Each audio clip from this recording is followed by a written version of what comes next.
as I read this, 11 supertankers are loading up and preparing to make a 6-week journey to the US Gulf Coast from Saudi Arabia. Collectively, they will carry around 22 million barrels of crude oil and represent an attempt by Saudi Arabia to aid the lowering of, in their opinion, unjustified high global oil prices and to dampen market sentiments. Saudi Arabian Oil Minister Ali Naimi has recently pointed out that there is no lack of supply in the market and that all storage that is accessible to Saudi Arabia is currently full. He said, "We really don't understand why the prices are behaving the way they are."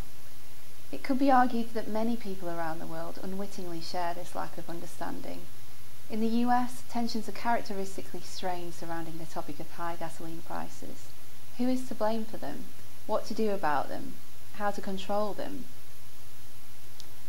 One school of thought argues that the 1/3 increase in gasoline prices over the last 2 years is Barack Obama's fault, and increased domestic drilling is the solution to bringing prices down.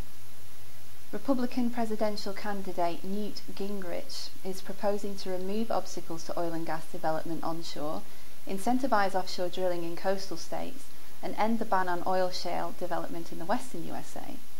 He has suggested that even the nation's national parks should not be out of bounds to prospective drillers.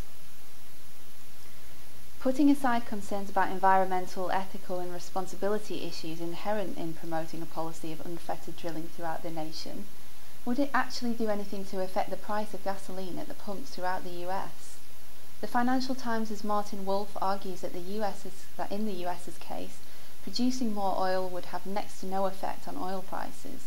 He rightly points out that oil is a commodity that is traded on a complex global market, and therefore its price is set and influenced in the main part by countries other than the USA. With 2/3 oil production rises by 2020, the USA may become the most rapidly growing oil producer globally this decade. But what counts more towards setting the global oil price, supply or demand? Wolf suggests that demand is now the principal cause of higher prices, though the tightening of sanctions on Iran would be more important.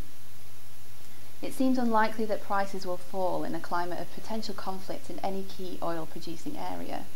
The uncertainty with Iran continues to curtail the country's oil production and sway oil prices. Needless to say, the general consumer at the filling station cannot directly influence geopolitical tensions in the Middle East. Controlling demand, however, is something that we all have the ability to contribute to. In short, we need to use less oil. The nationwide rush on filling stations in the UK this past week on the back of threats of an oil tanker drivers' strike highlighted our deep dependence on oil as part of our everyday lives. It is clear that supply and demand in the oil sector will continue to occupy a precarious relationship on both a global and domestic scale.